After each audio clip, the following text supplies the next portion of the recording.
and welcome back to Mad's Tea Party, the channel run by a girl who does not drink tea. I'm Madison, and today I'm going over my March reads, and I'm going to be crowning the March Book of the Month. Before I get into my book reviews today, I just wanted to announce my book, Kingdom of the Sea, is now available for pre-sale. So get on Amazon, get on Barnes & Noble, get wherever you buy books.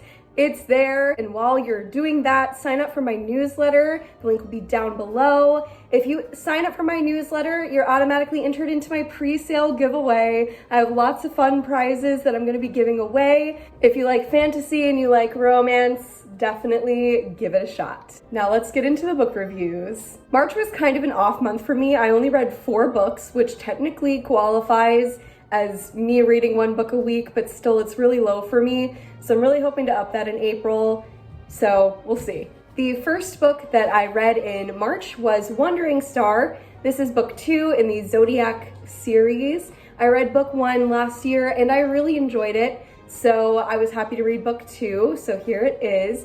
I really enjoyed this one. I gave it 4 stars.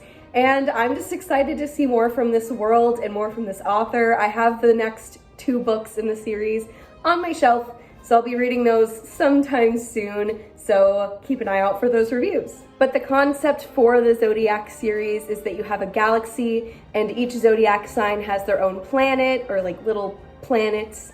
So it's really cool, and it follows this girl from Cancer. Her name is Ro, and she just goes on adventures throughout the galaxy, and she's trying to unite the Zodiac. This is really great young adult sci-fi. I actually really like Ro. I wasn't sold on her in the first book, but I like her more in the second one, and I'm excited to see where it goes. This is also a book that has 2 love interests, and there were 2 in the first book as well, but the love triangle continues, and I usually hate love triangles, but I actually really like both of her love interests. So yeah, give it a shot, give it a go, it's pretty good. The second book that I read in March was Crown of Midnight. Now, this is only the second book by Sarah J. Maas that I've read. I read Throne of Glass about a year ago, so I'm continuing with book 2, and I fully committed. I bought the entire box set. I wasn't gonna do it, but they're replacing the covers, and I like to have a set of all the same covers. So I bought the whole box set, so now I have repeats of books 1 through 3, but I'm okay with that. I gave this book 4 stars, just because I feel like it needs just a little bit more, and then I'm gonna give it the 5 stars. Maybe it's just because the series is so hyped up that I feel like I just need more from it. I don't know. But also I've heard that it just gets better and better the more it goes, so I'm excited. I really think that this series is gonna get into 5-star territory for me. I cannot wait to read more from this series. I'm so excited. I also have the entire Court of Thorns and Roses series on my shelf, so I will be reviewing those at some point, so keep an eye out for that review as well. The third book that I read in March was When Night Breaks, and this one is a sequel to a book that I also read last year called Where Dreams Descend. And the best way that I can describe this is imagine the Phantom of the Opera and Moulin Rouge kind of mixed together in like a fantasy world where it's a magician competition. It was pretty good. I gave it 4 stars. It was able to get me out of a reading slump, but this one, unfortunately, put me in a reading slump. I was really hoping, really hoping that this would get the 5 stars, because the first book in this series was a debut novel, so it's like, well, if your debut is getting 4 stars for me, you're probably gonna get 5 stars pretty easily on your second book, but alas, this book was thick. It's a big boy, and it bored me to tears. I feel so bad saying that, but it just took everything out of me to get through this book. And it had its moments, it had good parts, but I just generally could not stand this book. I gave it 2 stars. And I think one of the main reasons for that is I despise the main character. The male characters in this book, a lot of them are constantly bringing her down because she's a woman.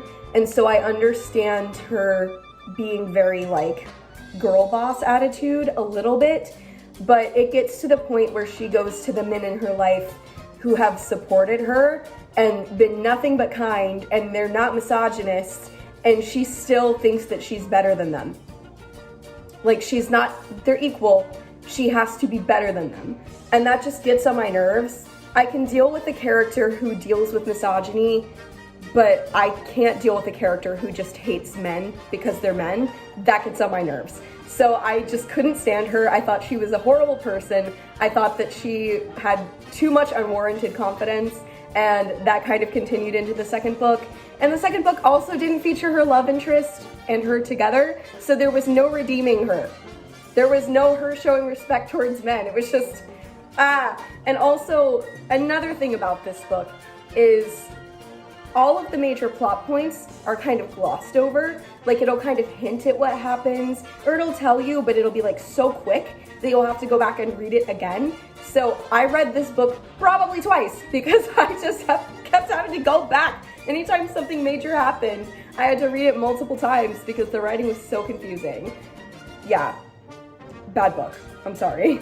I feel awful giving bad reviews for books because I know how hard it is to write a book, especially good ones, so like, this is nothing against this author. Like, obviously I enjoy her work, I liked the first one, so yeah, this was just a bad installment, but I would read something by her again.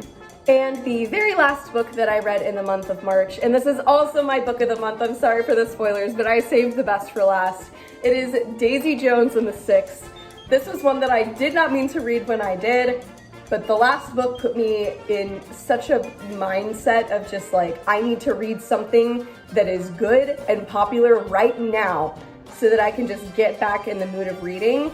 And so I decided to read Daisy Jones and the Six because I still wanted to buy one, get one half off table at Barnes & Noble. And I was like, this is my chance.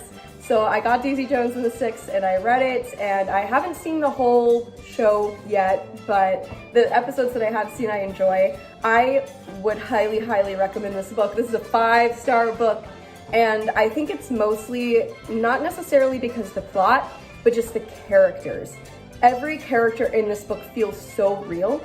It feels like you're reading a manuscript for a documentary about a band in the 70s. I just couldn't stop reading. The way that it's written, it's easy to drop off in the middle of a chapter and pick up later, and it's also easy to just keep going and going and going because it's so interesting. But yeah, I've never read a book with characters that felt like they could have been real, and this is just so good. Like, I want to believe that Daisy Jones and the Six actually existed.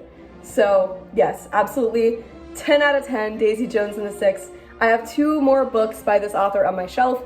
I cannot wait to get to them. So stay tuned for my reviews on those. Well, this has been my March reviews and book of the month. Thank you so much for watching. If you've gotten this far, make sure to subscribe down below. And I also have the link to my author website down in the description. You can go there to subscribe to my newsletter and also find the links to where you can buy Kingdom of the Sea. Thank you so much for watching, and I will see you guys next time. Bye!